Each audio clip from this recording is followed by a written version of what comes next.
Welcome to A Conversation with History. I'm Harry Kreisler of the Institute of International Studies. Our guest today is Shimazono Susumu, who is professor in the Department of Religious Studies at the University of Tokyo. He is the author of From Salvation to Spirituality, Popular Movements in Modern Japan. And he is the 2010 Forster Lecturer on the UC Berkeley campus. Professor, welcome to Berkeley. Thank you. Where were you born and raised? I was born in Tokyo in 1948, and I was raised there. But I moved to another local city named Kanazawa. Mm-hmm. And looking back, how do you think your parents shaped your thinking about the world? Oh, yes. My father was a psychiatrist and also a university professor. And he believed that science can help people.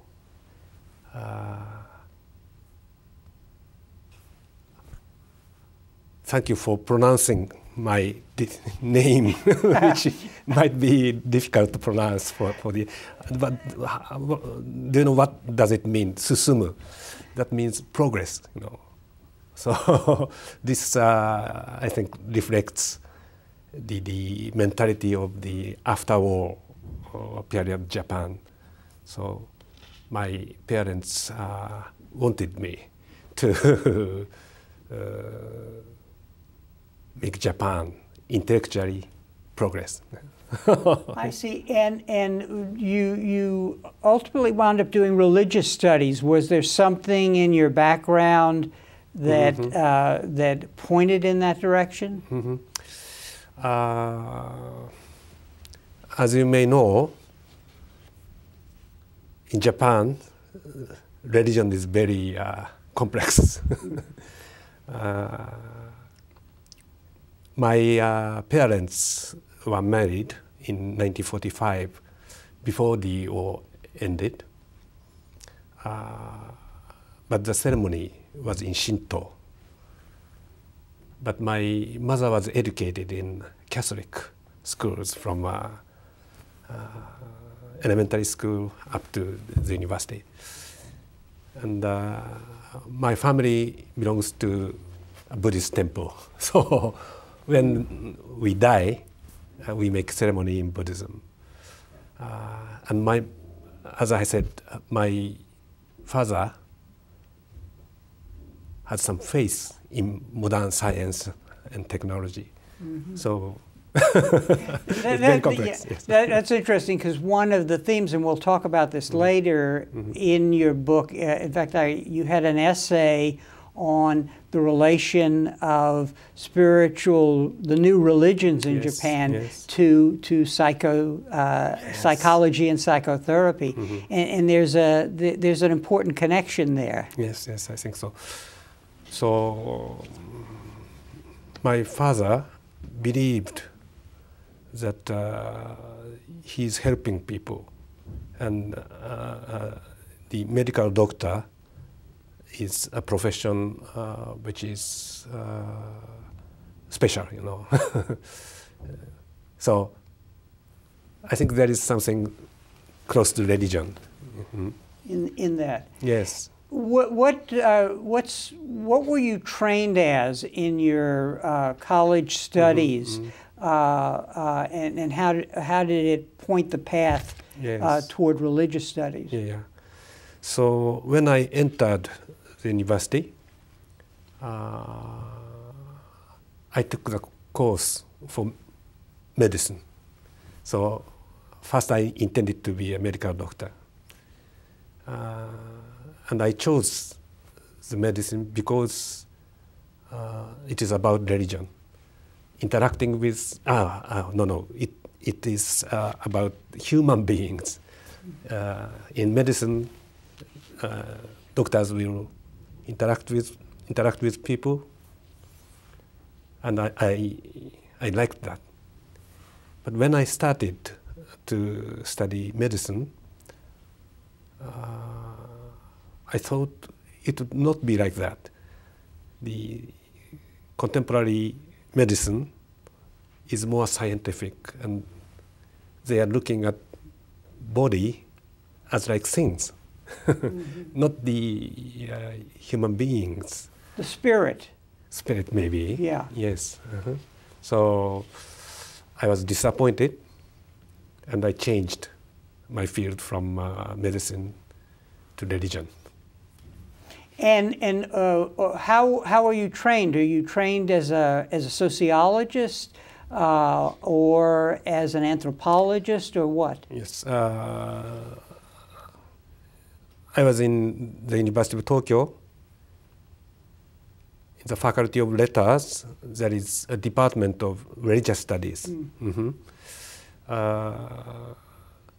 I think in Japan, there is religious studies is very big, you know, and they deal with Buddhism, Shinto, Christianity, and folk religion. Very mixed, and I liked the professors. So my parents was very much disappointed that I changed my mind. They wanted you to be a doctor. Yes, and they didn't like to say that their son is studying religion. But as a scientist, right? You are a social scientist studying religion. So there are two big, so to speak, schools in Japanese religious studies. In Kyoto, the religious studies is more oriented to philosophy, and in the University of Tokyo, where I studied, religious studies is more oriented to social sciences. But I think religious studies is not science, I think. And literature, art, philosophy, thought, I was also interested in that. And what did you do your dissertation on? My first, my BA thesis is on Sigmund Freud, the psychoanalyst. And then for the MA thesis, I studied Japanese folkloric studies. And let me ask you then now, since you, before we talk about your work and your ideas, what are the skills required, do you think, to study religion in a nuanced, subtle way?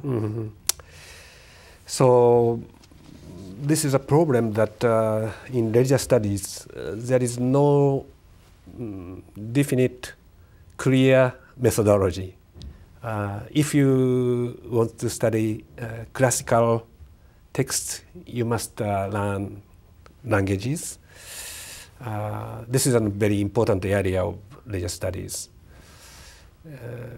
But there are other ways. And first I didn't know what kind of methodologies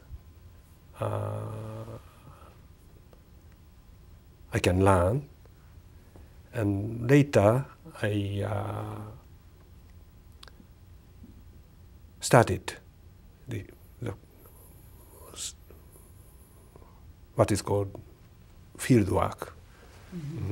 So I walked around the city and meet people and interviewed. It would seem that in religious studies, because of the way secularists dismiss religion, that if you're going to do the kind of work you do well, you really have to be respectful of the people you're studying. That is, really come to understand the what you call the magical religious elements of their belief system. Is that hard to do, or how do you learn to do that? Let me put it that way. So I think what motivates us is the interest in other people. So to understand how they think, and curiosity. So I think this is a bit similar to anthropology and also the psychiatry. So difference is very important, and from understanding the different people to know ourselves, who we are. So this is, I think, the basic methodology. And what is very clear in the New Age religions in Japan, which we'll talk about in a minute, is that these individuals are struggling to come to a way to deal with the modern environment. Right, right. So many Japanese would say that they are not related to religion. They don't like religion. But I think when they say that, the term religion is too narrowly defined. So in fact, they are interested in religious or spiritual matters very much. And myself too. Yeah. And do you, looking at yourself as a scholar, do these kinds of studies require that you have a certain kind of temperament? Tell us a little about yourself as you do this work. Yes. When I was a student, it was a complicated time. It was around 1970. In Japan too, there was demonstrations against Vietnam War and the university administration, and I was involved in it.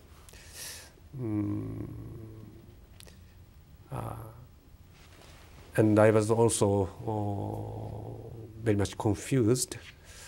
I insisted that I'm on the side of justice, but when looking back, reflecting on myself, I didn't have any,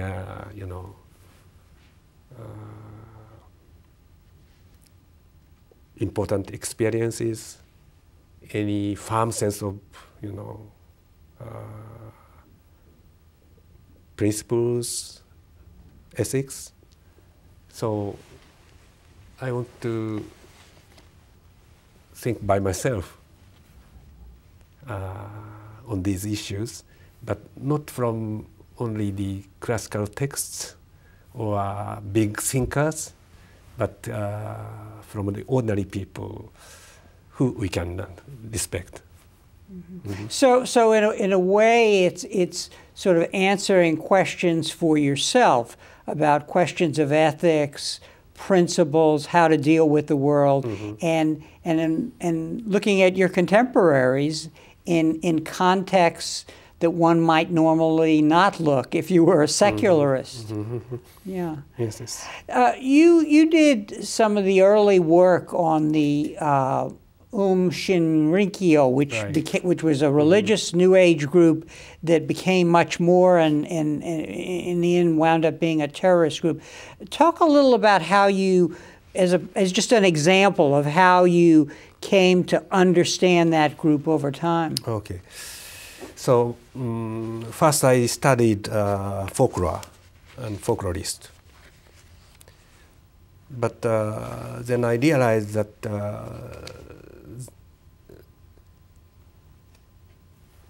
folklore is interesting, but they are already outmoded, obsolete. Outmoded, yeah. They will disappear soon. So I wanted to study things which are living, which are very active, and which will affect our future. And then I chose what we call new religions. The term new religions may be a little bit different in the nuance of the term here. In Japan, the Shinto and Buddhism are main religions, but they're mixed.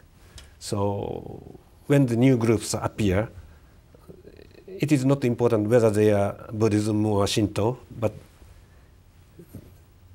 that they are different from the traditional established religious groups, and we call them altogether new religions. And many new religions started in the early 19th century. And I first studied those older new religions, and I liked the foundresses. They were not educated people, but they were very creative. They had deep spiritual senses, and I worked with the teachers, priests of these groups, and I can respect them.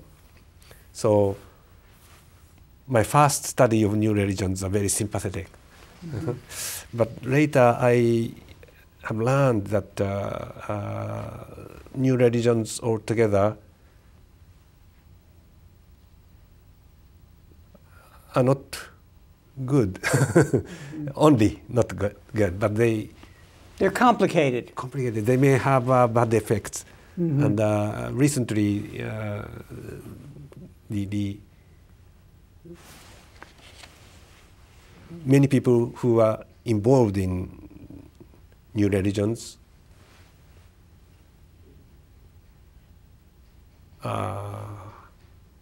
lose many things. Lose many things. Yeah. Yeah. They were, for example, hurt. Their relationships were destroyed. So I became more and more critical. And then what we call new religions, the groups which are more violent, which are more aggressive, they became more powerful. And then that incident occurred, the terrorist attack of Aum Shinrikyo in 1995. This was the sarin gas released in the Tokyo subway by Aum Shinrikyo. Yes. Yeah. And at that time, the scholars of religions were very much accused because they didn't warn against the dangers of these groups. I see. So it was a hard time for me to. To deal with the subject matter. I mean, yes. It raised real questions about your responsibilities as a researcher. Right. Yeah. Now let's understand the new. When you talk about religion, whether old or new, help us understand what you mean by religion. Oh yes. It is very difficult. It is not a topic which is discussed very often. Maybe since the about 1990, many people now realize that the term religion is not easy to use. It is used in such a complicated way. We cannot use the word safely. If I talk about religion, you might think about it in a different way. So the communication is not easy. And now I am working that how the term religion is translated in Japan. The religion is the Western word, and when it was translated into Japan, there were many difficulties. Such as, yeah. Yes, such as, yes. For example, Confucianism, it's very influential in Japan, whether it is religion. Many discussions. Is it a religion? Is that the question? If you take the term broadly, it is religion. But I must explain in what sense first I use religion. Yes. So you say in your book that beings' power or experience that cannot be confirmed by the five senses, something that gives meaning, strongly influences a person, and continuously lead their thoughts and actions. Mm-hmm. Yes. So.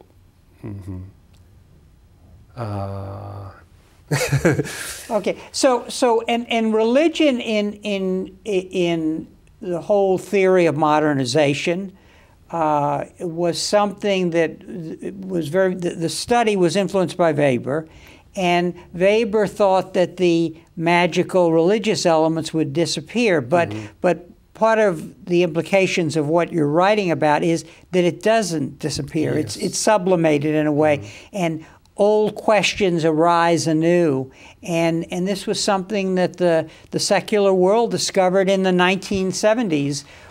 And this, therefore, this search for new religions became a global phenomenon. So around 1970, when I was a student, many political movements there were, but they were not religious. For example, in Paris, there was a students' revolution. But it is influenced by Marxism or a socialist kind of ideology. It was secularist. In Czechoslovakia, there was a new socialist movement with the human face, but it was still socialist. And in China, Maoist movement. But in the 80s, many of the new political movements were motivated somewhat by religions. It is your area, maybe. After the Iranian Revolution, in Philippines, for example, the democratization was much helped by Catholic organizations and popular movements helped by religious organizations. So why this happened? I think the secularization proceed to some point, to a certain point, because science, if you learn science and modern technology, it can help you. But there is a limit. When you know that human beings cannot live only by secular knowledge. And so there is a turn, what they call desecularization or re-secularization. And I think this has spread since the 1970s.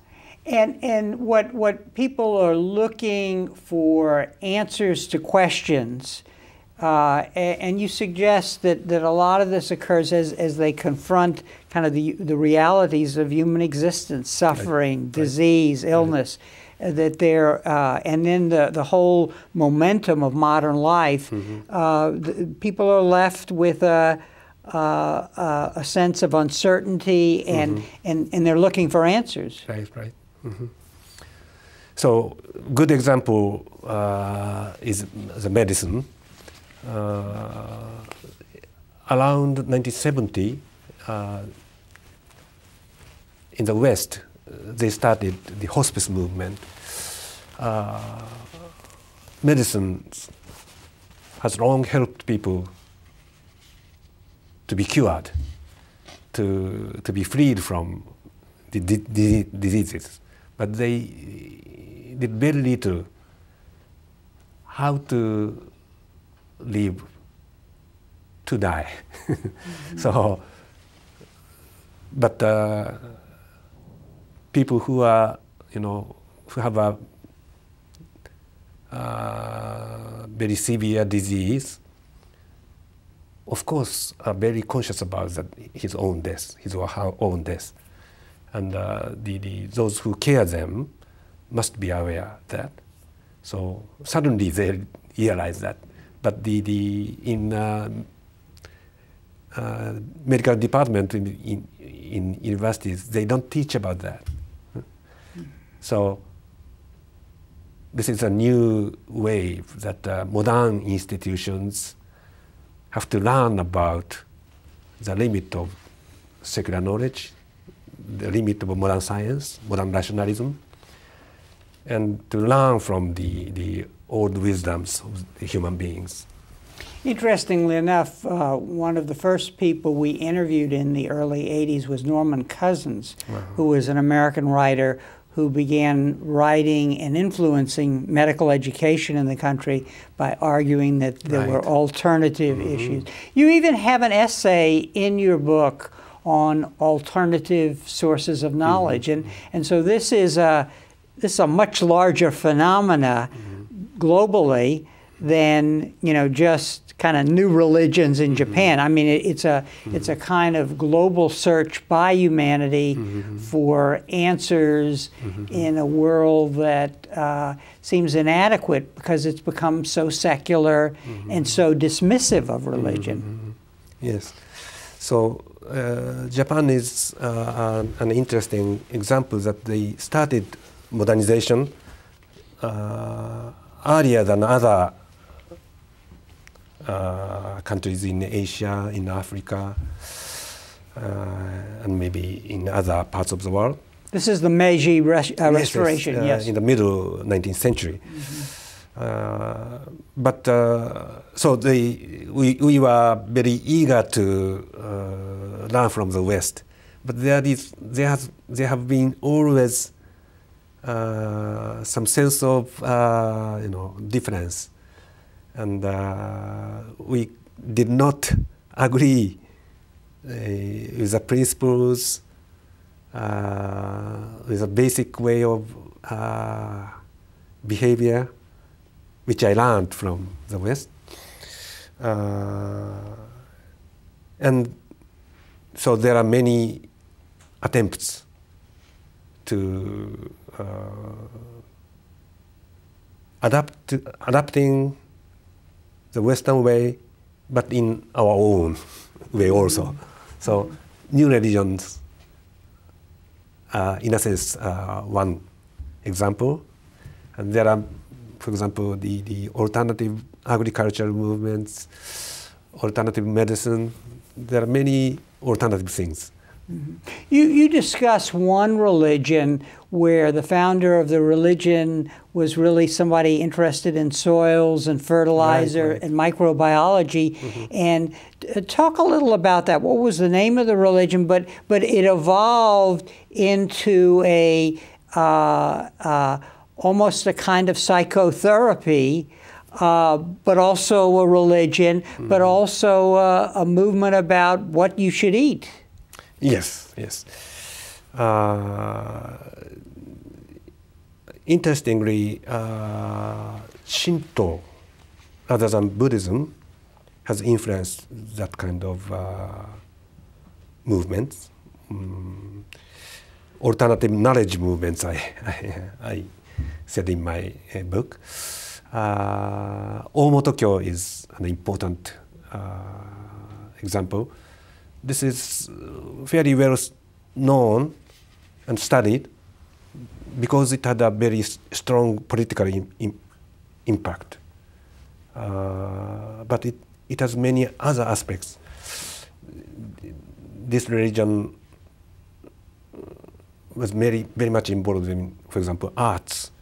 Most of the followers practice some, arts. For example, poems, making short poems, Japanese poems, or writing calligraphies, flower arrangements, tea ceremony, like that. And in arts, and also the life technologies. So how to live, eating, growing the crops. They wanted to invent their own ways. And it has influenced in the West.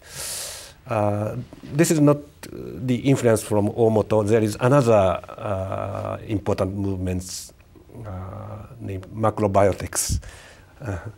This was transplanted from Japan to the West, and now I think in the West this is a bigger movement. Let's kind of help people understand the common elements in these movements. And you compare these new religions to what you call salvation movements. Right. Now, so explain to us what salvation religious movements are and how they differ from the New Age religions. Okay.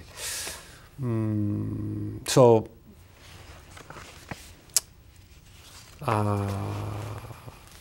modern people,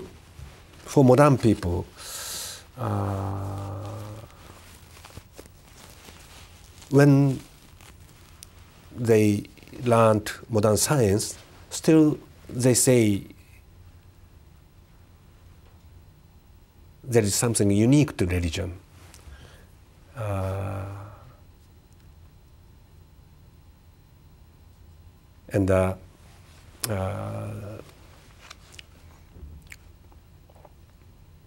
So, because this will help people to be independent, to think by themselves. And if you, for example, face the God above, you will be alone, and you will situate yourself in a fundamental way.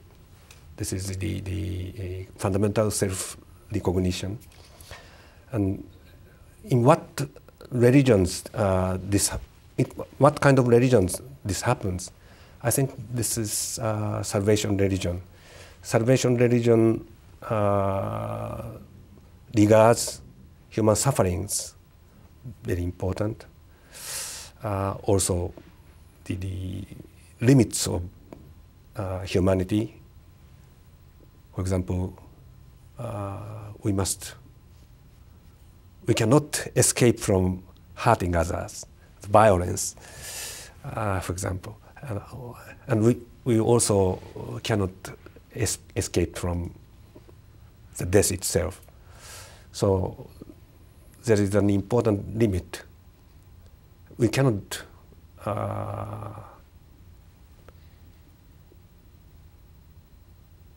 escape from them. But if you have faith, you can overcome that limit. This is the basic,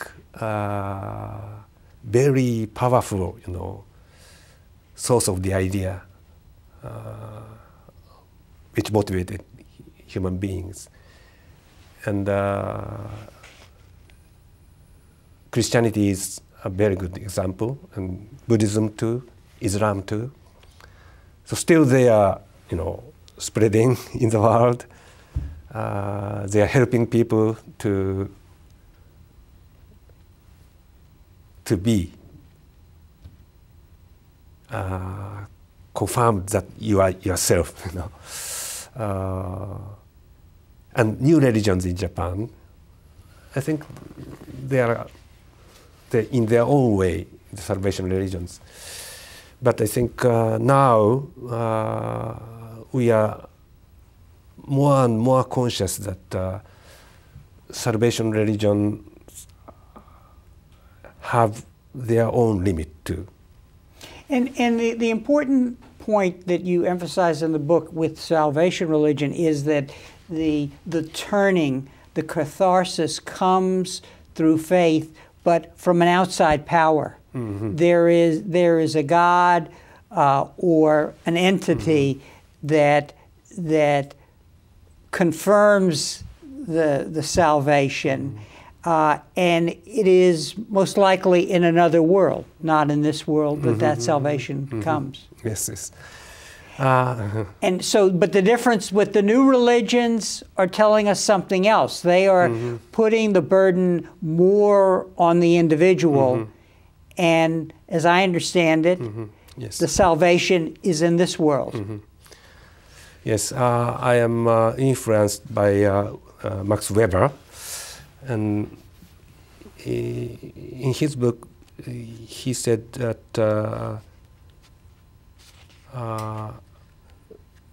this worldliness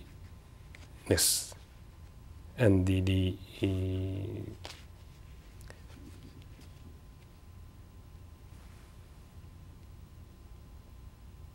otherworldliness, or the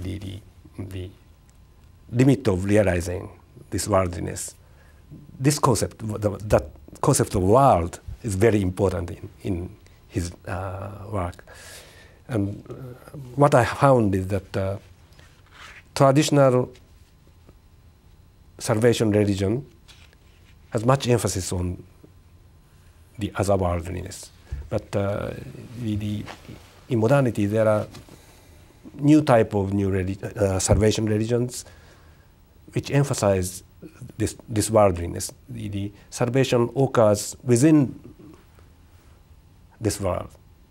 This is especially conspicuous in the East Asia. And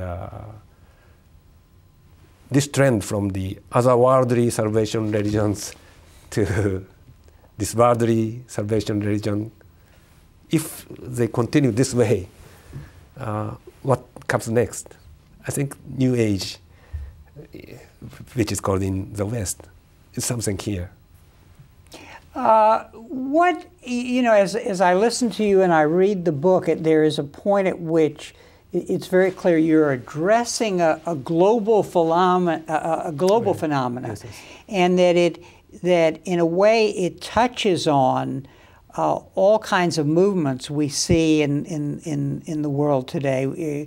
In California, for example, the whole thing about proper eating and how the proper diet can change you, to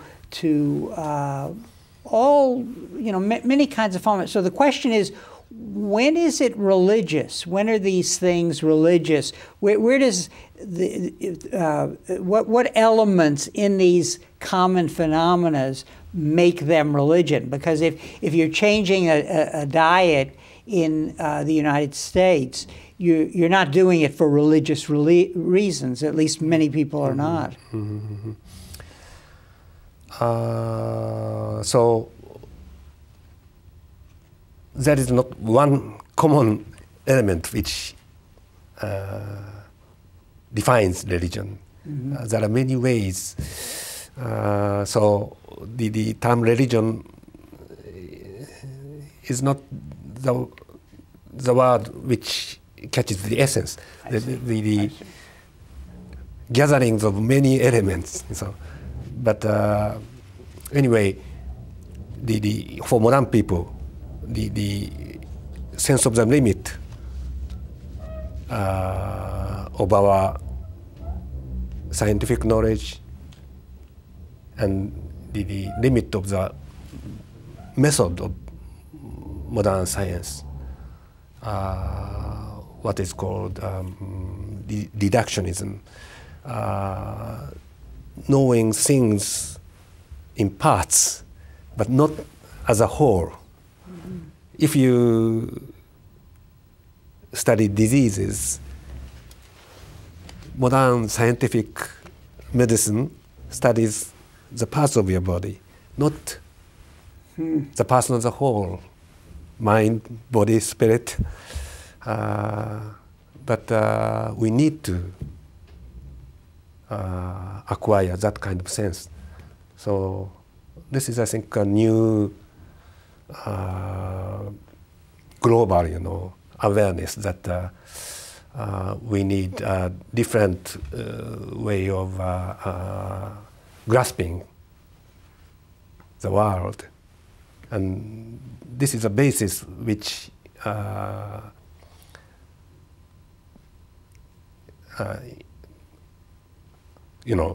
are many different what we call new spirituality movements, new spirituality cultures, importing from different sources, and many things are very much commercialized, but still there are many common elements, and I think they can be called religious too. Mm-hmm. Now you make an important point in your book about beginning with the Meiji Restoration, that there was a social basis for the new religions and their evolution over time. One element you identify is essentially these religions emerged from the masses as opposed from the elites. What tell us about that and other elements, that tell us the social basis of this phenomena that you're describing, throughout the period of modernization. So if you, this is another very big topic. Yeah, no. Well, what we're doing is we're interesting people so they go buy your book. Thank you for your careful reading. I'm very grateful. If you look back the whole history of religions, and especially the salvation religions, in the age what we call Middle Ages,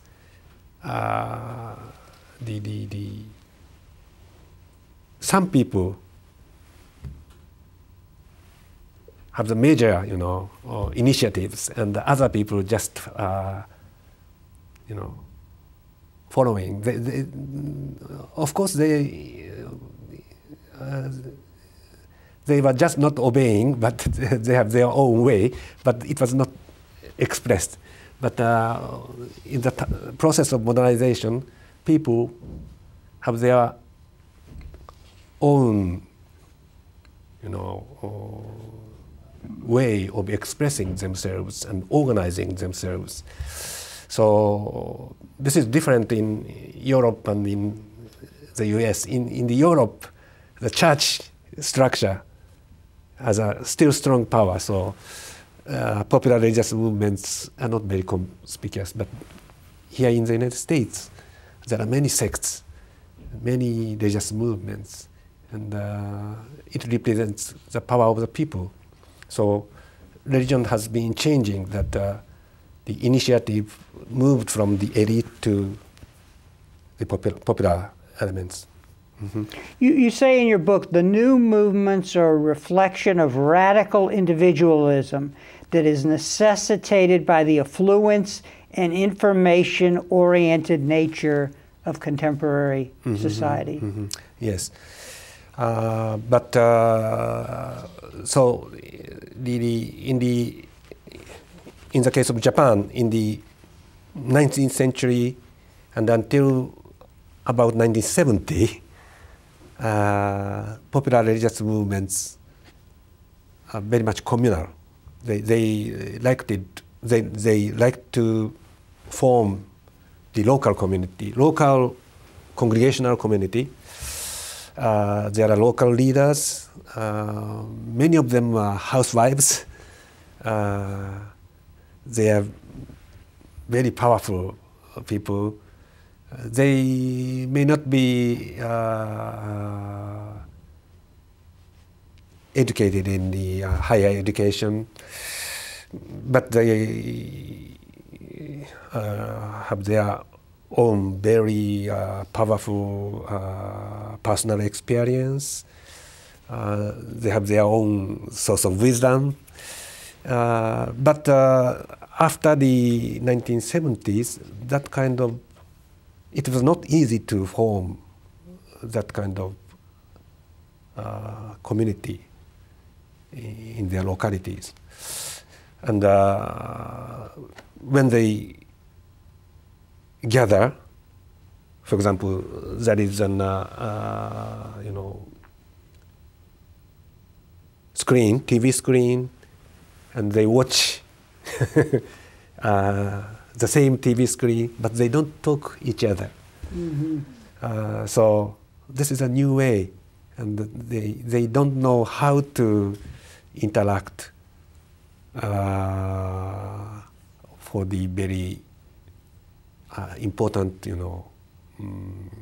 existential things. So this is related to what is called New Age in the United States. Mm-hmm. So you're suggesting that the weakness of these new religions, in addition to their veering off course and becoming extremist, as we talked about earlier, is that they may not be creating an institutional structure for social cohesion. So the burden of everything, of changing, finding catharsis, falls on the individual. Mm-hmm, mm-hmm. Yes. So salvation religions were so influential in human history because they are the way, they taught the way to form community. But recently, salvation religions sometimes help individuals to feel that you are yourself, but they do not help construct stable community which can convey the traditions.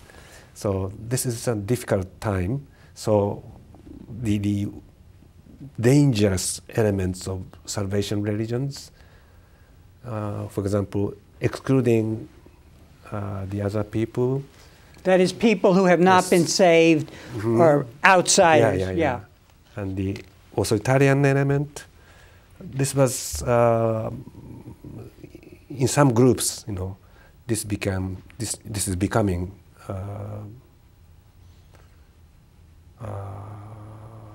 very much to be warned against. Yes. Mm-hmm. What are the political implications of New Age religions? I would imagine it varies country by country. In the United States, religious fundamentalism has become important in electoral politics. It's linked to the anti-abortion movement. What is the story in Japan, and then what do you think the global implications are? Mm-hmm. Yes, I didn't discuss about this in this book, but the religions which are politically influential in contemporary world are not only salvation religions. In Japan, the state Shinto is very important. It doesn't teach individuals to be independent and to learn about how to be saved, but it gives people to sense that they are powerful and they can be united, and sometimes it can be aggressive. In India, so what is called Hindu nationalism is very powerful. In Japan, there was always the religious power, which are different from salvation religions, Buddhism and Shinto, Confucian type of religious ideology. And I think in contemporary Japan, this kind of nationalist religious ideology, this is also to be carefully examined. Are there factors that you can identify in the case of Aum Shinrikyo where they go off the road, so to speak? In other words, is it that the mixing of it with authoritarian leadership, or is it it seems to have become a money-making entity? What is it that the market intruded? What makes New Age religions go astray?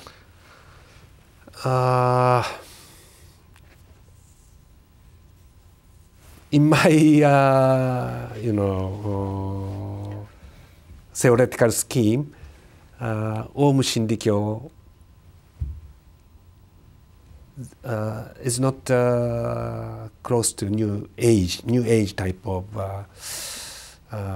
religious phenomena. It is more communal. It is not very individualistic, and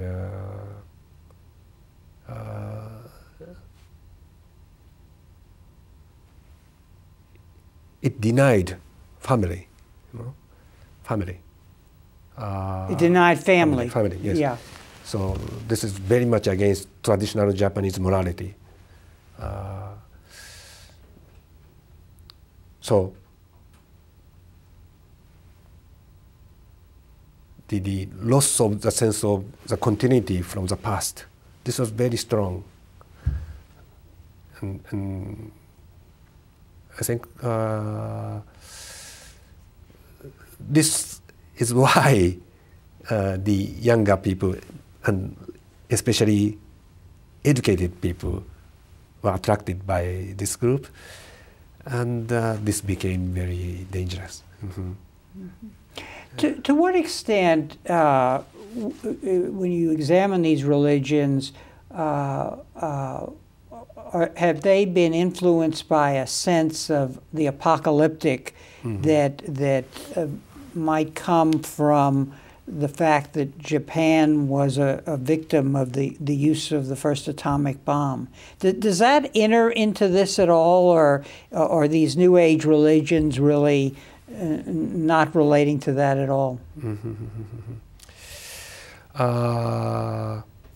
The Aum Shinrikyo used many different ideas. For example, Nostradamus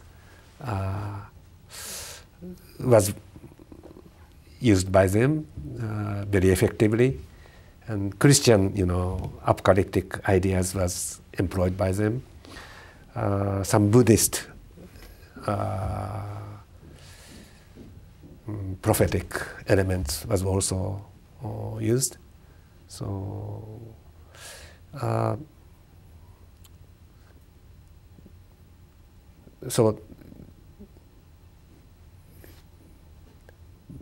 very new, but they inherited many things from the popular religious movements in Japan.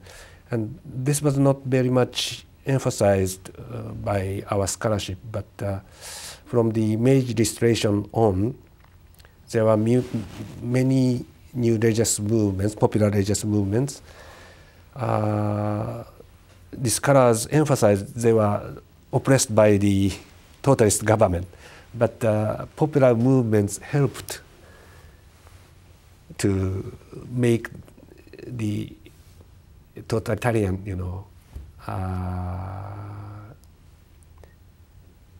social system in the 1930s. So there was always the danger, And so it was so rapid. In the group started in the mid 1980s, and in the mid 90s, only after 10 years after they started, they caused such a big, shocking, incident. So it was difficult to, prognose. But there was always that kind of element. Popular religious movements can become the dangerous element. Yes. One final question, a brief answer. If our audience out there, is there one point of departure when they confront new religions, say in the United States or elsewhere, one idea that you would like to leave them with as a result of your studies? Because you started by saying you were interested in understanding people and why they were returning to this religious phenomena. Is there one insight that stands out in your work? Yes. So human beings, I'm saying two big things, I know. Human beings are weak, you cannot control, yourself. We must help each other. And when we help each other and when we overcome the violence, we need something beyond us. So religion is so essential for human beings, but it can be also the dividing, aggressive forces. So what make you strong may make you dangerous, So this kind of paradox we must face, and we must deal with our wisdom. On that note, let me show your book again, because I think it's very lucid, and people will find it instructive, even if they're not interested primarily in religious movements in Japan, but rather the global phenomena. Let me show you the book again, and let me thank you very much again for being our guest on Conversations with History. And thank you very much for joining us for this Conversation with History.